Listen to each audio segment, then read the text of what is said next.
All right, listeners, buckle up.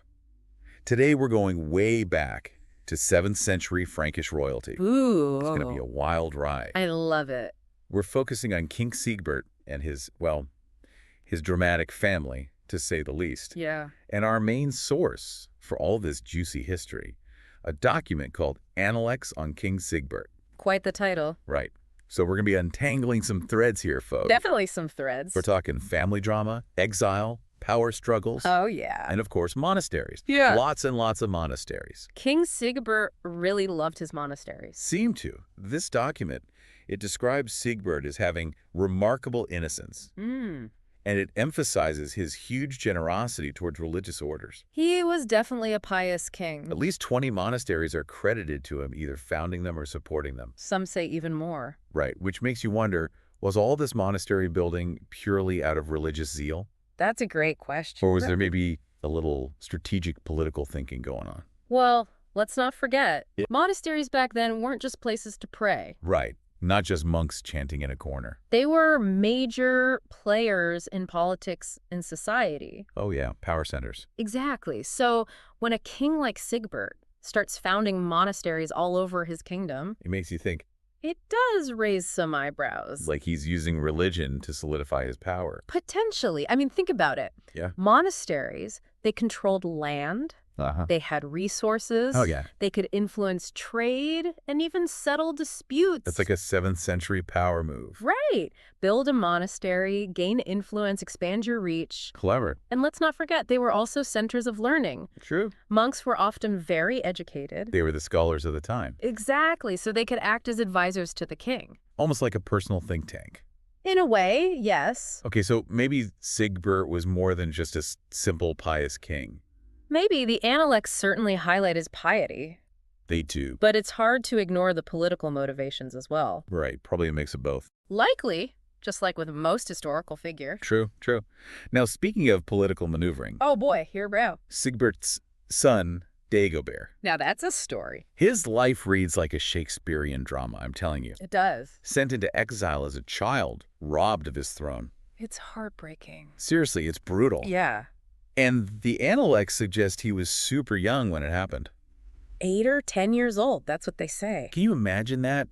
Being ripped away from your family at that age Devastating. and sent to who knows where? They say either Ireland or Scotland. Talk about a traumatic experience. Definitely a formative one, to say the least. So why was he exiled in the first place? Was he a troublemaker as a kid or something? Not exactly. It looks more like a classic power grab. Oh, I bet. The sources point to Grimoald.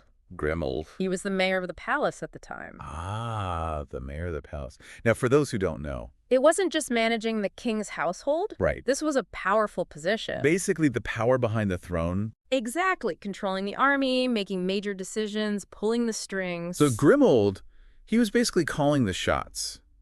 Seems like it. And I'm sensing he saw little Dagobert as a threat. Well, yeah, Dagobert was the rightful heir. Right. So Grimoald gets rid of him, sends him off to exile, and installs his own son on the throne instead. Cold. Ice cold.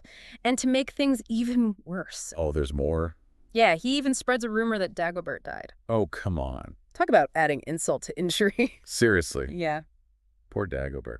So his childhood sounds like something straight out of Game of Thrones. Except with more monasteries, of course. Right. Less dragons, more monks. But here's where things get interesting. Oh, to tell. Dagobert eventually makes a triumphant return, The comeback. and it's thanks to the help of a pretty important figure. All right, who's the hero of this story? Saint Wilfrid? A saint. Yep, a prominent religious leader. What's he doing mixed up in all this political drama? That's what's so fascinating about this period. Religion and politics, they were constantly intertwined. Uh-huh. Saint Wilfrid, he offered Dagobert refuge and support. A safe haven. And it seems he was instrumental in helping Dagobert return to his homeland. I wonder why he got involved. Right. What was his motivation? What did a saint have to gain from supporting a deposed prince? That's a great question. It could have been genuine religious conviction. Right, doing the right thing. Maybe he believed Dagobert was the rightful heir and it was his duty to help him. Or maybe... Or maybe he saw an opportunity. Uh-huh, political maneuvering. Perhaps he realized that supporting Dagobert could give him more influence in the Frankish kingdom. Backing the winning horse, eh? Exactly. But wouldn't that be kind of risky? Of course, it was a gamble. What if Dagobert hadn't succeeded? Then St. Wilfrid would have been on the wrong side. And probably wouldn't have become a saint. Likely not. But sometimes you got to take those risks. Right. No risk, no reward. Exactly. And in this case, it seems like St. Wilfrid bet on the right horse. So Dagobert's back in the game, but not king yet, right? Right. What happens next? Does he just waltz back into power? Not quite. I figured there'd be more drama. There's always more drama. It seems he was able to rule at least part of the kingdom at first. Okay. While his mother, Inachildis, Yeah, she was Sigebert's wife and Dagobert's mother. Oh, okay. Was she like a super worried mom trying to protect her son, or what? She was definitely more than that. Ooh, tell me more. The Analects describe her as a woman of great strength and political acumen. No shrinking violet, this one. Not at all. She was actively involved in securing Dagobert's position. So she's working behind the scenes, making deals. Exactly. Trying to keep the peace, building alliances, all while her son's fighting to reclaim his throne. Talk about a complicated family It dynamic. gets even more complicated, trust me. Okay, now I'm really hooked. This is just the beginning of the story. So we've got exile, intrigue, a scheming mayor, a powerful saint, and a queen working behind the scenes. And you're just scratching the surface. I can't wait to see what happens next. You won't be disappointed this story's got it all. But Dagbert's story, it doesn't end there. Of course not. There's got to be more twists and turns. Well, yeah. This is 7th century Frankish royalty we're talking about. Exactly. Drama is basically their middle name. So what happens? Does Dagobert finally become king? He does, eventually. Okay. But even then, his reign, well, let's just say it wasn't all smooth sailing. Another obstacle. Come on, give the guy a break. The sources, they hint at another potential expulsion, He gets exiled again. possibly, and this time he ends up among the Thuringians. Wait, seriously? This guy can't catch a break. But if he was exiled again, how is he recognized as the king of multiple regions? That's the million-dollar question. The Analects say he was king of the Franks, Germans, and Rhine-Franks, right? Right. So was this one really long and chaotic reign? With, like, multiple comebacks. Or did he actually manage to reclaim his throne twice? Talk about resilience. It's a puzzle that historians are still debating. So we might not have a definitive answer. Not yet, at least. But hey, that's what makes history so fascinating, right? Absolutely. There's always room for interpretation and debate. Keeps things interesting. But for now, let's shift gears back to Sigebert for a bit. Okay. We talked about his massive monastery building project, but you hinted there was more to it than just quantity. It wasn't just about how many monasteries he could build. What do you mean? It's like he was playing a strategic game, carefully placing them in key locations. Like a religious chessboard? Yeah, think about it. Okay. The monasteries of Stavlot and Malmedy, for example, they were built right on the borders of the Ardennes forest. A strategically important region, right? Exactly, often disputed, lots of resources. So Sigebert builds monasteries there. And suddenly he's got a foothold in this contested area. Not just spiritual centers, but strategic outposts as well. You got it. Control the monasteries, you control the region. I'm seeing the bigger picture now. It's fascinating, isn't it? And think about the influence these monasteries would have had. Yeah. Collecting taxes, managing trade routes, even resolving local disputes. Wow, like a 7th century version of a government agency? Right. And the monks, they would have been loyal to Sigebert. Providing him with intel. Exactly. Plus, the Analects, they specifically mention how these monasteries were meant to pray for the well-being of the whole kingdom. Praying for the king's safety? Ensuring his heirs' prosperity. It's like a spiritual insurance policy. In a way, yes. Very clever. Sigebert was playing the long game here. Absolutely. And he didn't just plop monasteries down randomly. What else did he do? He was careful about who he put in charge. Okay, so not just location, but leadership. Right. For example, he appointed St. Romaclus as the abbot of Stavelot. St. Romaclus. Wasn't he a big deal? Huge. He later became Bishop of Maastricht. A very influential figure. And a key figure in spreading Christianity throughout the region. So by appointing him, Sigebert was linking his own authority with the authority of the church. powerful combination. Religious legitimacy and political influence. Sigebert really knew how to build a strong power base. He was a master strategist. But while he's doing all this, his son's still stuck in exile. Right.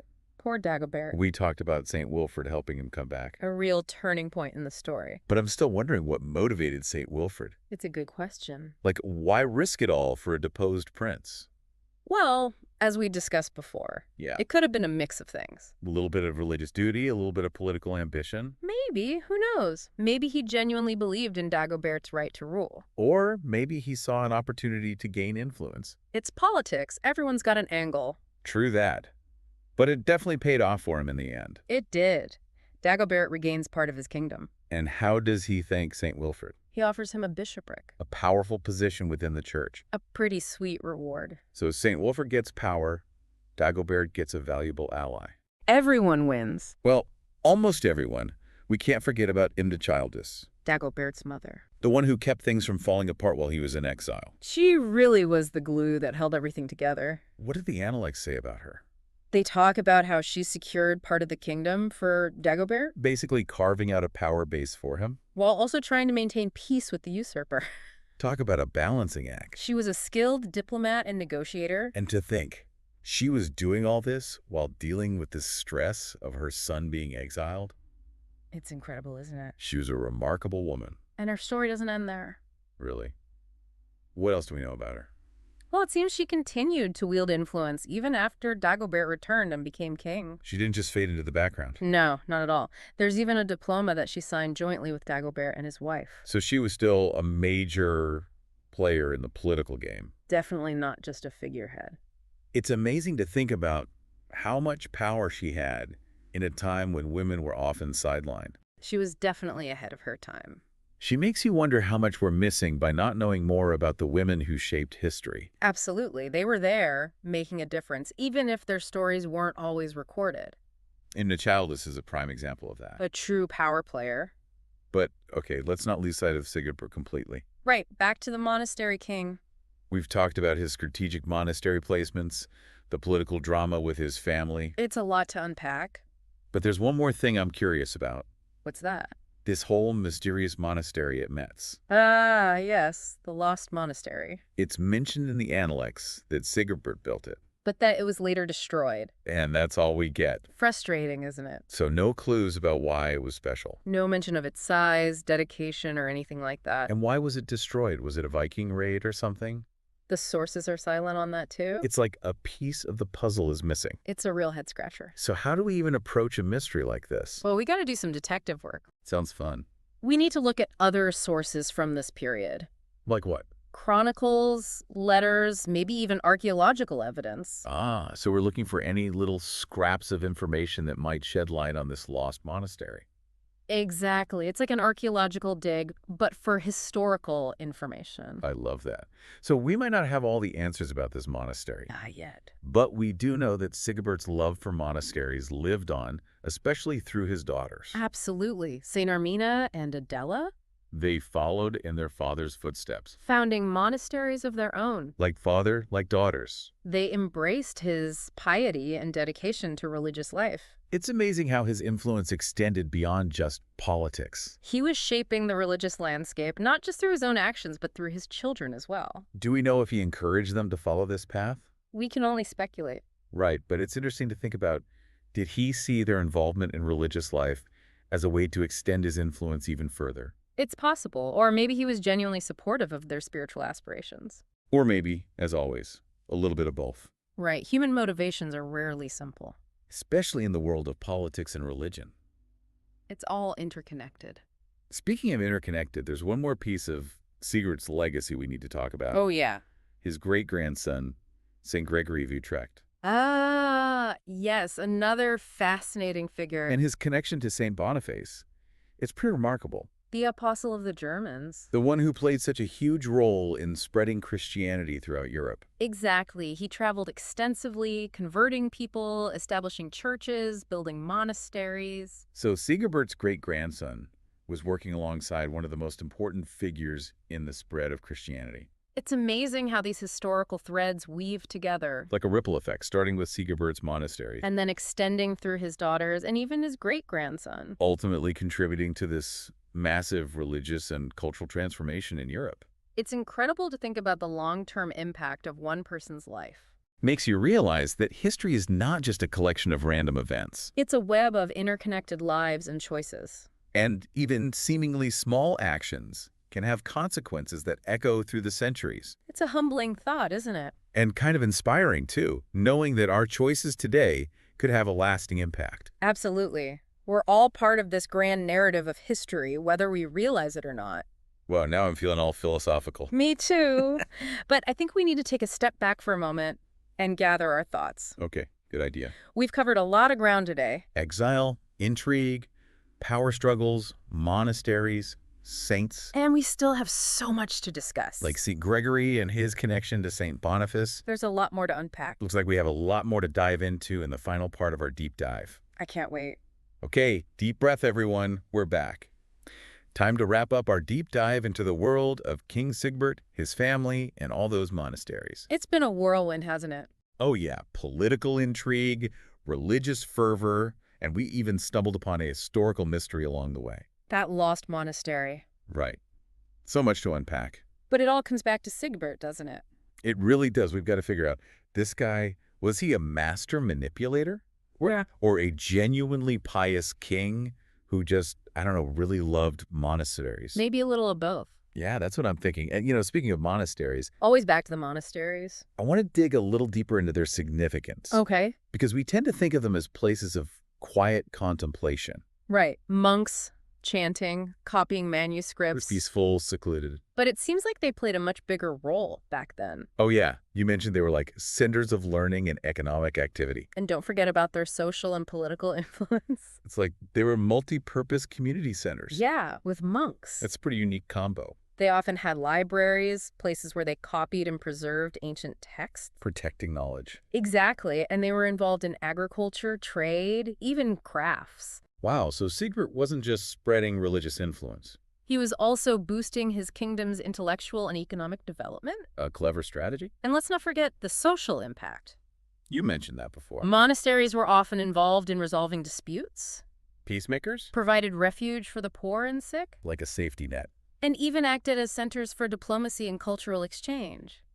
They really were the heart of the community. In many ways, yes. I'm starting to think Sigebert was a pretty visionary leader. He definitely had a knack for understanding the power of institutions. Building these monasteries, strategically placing them, and appointing the right people to lead them. And his vision, it extended beyond his own lifetime. Especially through his family. Remember St. Gregory of Utrecht? His great-grandson, right. The one who was buddies with St. Boniface. The apostle of the Germans. The guy who basically spearheaded the Christianization of Europe. A major figure in history. And Sigebert's great-grandson was working right alongside him.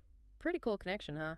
It's amazing how Sigebert's influence, it rippled through the generations. Leading to this huge religious and cultural shift. It's like a chain reaction. Sigebert builds monasteries. His daughters found their own religious communities. His great-grandson teams up with St. Boniface. And Christianity spreads throughout Europe. It's wild to think about how one person's actions can have such a lasting impact. Sometimes we don't even realize the ripples you're creating. So all this brings us back to our main question. Yeah. Who was King Sigebert? Mm-hmm. Was he a cunning politician using religion to his advantage? Or was he genuinely devout and his actions just had these unintended consequences? It's a tough one to answer. But I think after all this, we can safely say Yeah. it was probably a combination of both. A bit of piety and a bit of political savvy. He was a devout man, no doubt, but also a shrewd ruler who knew how to use the church to achieve his goals. And in doing so, he set off this chain of events that shaped Europe for centuries. It's mind-blowing when you think about it. It really is. One man's life intersecting with so many pivotal moments in history. And it reminds us that history, it's not just about dates and names. It's about people. Real people. Making choices, facing challenges. And ultimately leaving their mark on the world. And sometimes those marks, those ripples, they extend far beyond what we can even imagine. That's the beauty of it all. So we've journeyed through the world of King Sigebert, explored his reign, his family, those mysterious monasteries. We've learned about his legacy and his impact on the spread of Christianity. It's been an incredible deep dive. One that's left me with a lot to think about. Me too. What are your final takeaways? For me, it's the reminder that history is full of surprises. Oh, yeah. We think we know the story, but there's always more beneath the surface. Those hidden layers waiting to be uncovered. And it reminds me that even seemingly small actions can have a huge ripple effect. Like a pebble in a pond. Exactly. It's a call to action, to be mindful of our choices. Because we're all shaping the future, whether we realize it or not. And maybe centuries from now, someone will be digging into our lives, Trying to make sense of it all. trying to understand the impact we had. That's a thought-provoking way to end our exploration of King Sigebert. I agree. Thank you for joining us on this journey through history. It's been a pleasure. It has. And until next time, keep exploring, keep questioning, and keep diving deep into the stories that shape our world.